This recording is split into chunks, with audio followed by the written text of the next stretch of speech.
Hujambo mtazamaji, na kukaribisha tena katika kituo hiki cha ripoti nambari 2 nyuma ya kuna kwa kupasha masuala ibuka nchini Kenya na yanayojiri katika ukumbi wa siasa hapa nchini. Hivyo basi jisikie nyumbani hapa Neo Media nikupashe ya kwamba ikiwa imesalia siku moja ndiposa Rais Ruto aanze rasmi ziara yake katika eneo la Mlima Kenya. Sasa washirika wake wanatia juhudi za mwisho za kuhamasisha wenyeji mitambo yote ya kiserikali ama njia yoyote mbadala inayopatikana ya kuhakikisha Rais Ruto amerakiwa vizuri na kuonyesha bado ana ufuasi wa kisiasa, yote imeelekezwa mlimani. Vilevile mpinzani wake mkuu wa kisiasa katika eneo hilo na aliyekuwa naibu wake wa zamani Rigathi Gachagua sasa naye amezidiwa mbinu mpya ya kisiasa ya kumkabili Rais Ruto. Mtazamaji, ili uweze kuelewa kwa kina, ningeomba utazame kipande cha video ifuatayo. Gentlemen are speaking from information.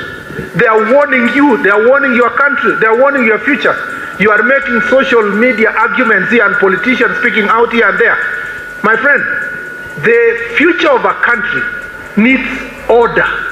Otherwise, there is a reason why this country is in peace. Maneno yake Kipchumba Murkomen ambaye ni waziri wa usalama wa ndani inaonekana kuunga mkono matamshi ya hivi majuzi ya mkuu wa majeshi Jenerali Kahariri na mwenzake wa ujasusi Noordin Haji, ambao kwa njia isiyo moja kwa moja walionya Wakenya dhidi ya kujiepusha na kukashifu serikali iliyo mamlakani. Ni kwa nini matamshi haya yanajiri tu wakati Rais Ruto anakaribia kuzuru eneo la Mlima ambao kwa sasa inakisiwa kuwa ngome tata ya kisiasa yake Rais Ruto? Huenda pia matamshi ya Murkomen yanazidi kuonya iwapo utajihusisha na ukashifu serikali, hata ikiwa wewe ni kiongozi, upo mashakani, hata ingawa hakutofautisha ni kwa njia gani.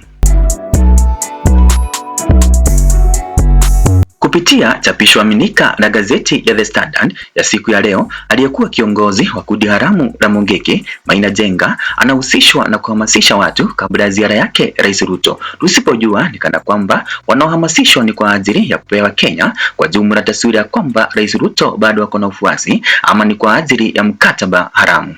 Lakini yote 9-10, huenda haitakuwa rahisi kwa Rais Ruto kukwea mlima iwapo wenyeji wa eneo hilo watakubaliana na wito wa Gachagua, ambapo alitoa mashati kupitia maneno yake. Gachagua iliyoweza kunukuliwa na kisha kuchapishwa mitandaoni ya kijamii imesema, if you are going to listen to lie, ask for heavy price because lies are a bad thing. Don't accept Kenya shilling 200. Listening to lie start from 3,000.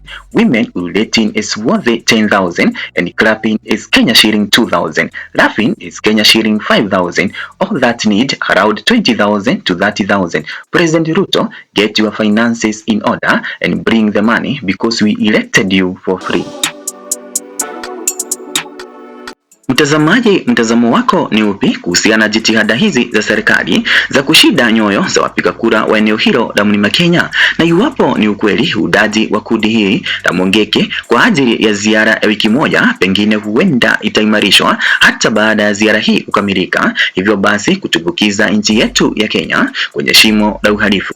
Ni nani hasa atakuwa na tabasamu la mwisho baada ya ziara hii kukamilika? Ni Rais Ruto, ni mpinzani wake Gachagua, ama ni wenyeji wa eneo hilo? Nijuze maoni yako kwenye sehemu ya maoni, kisha nikuombe ubonyeze subscribe button na kisha alama ya like. Hapa ni Neo Media.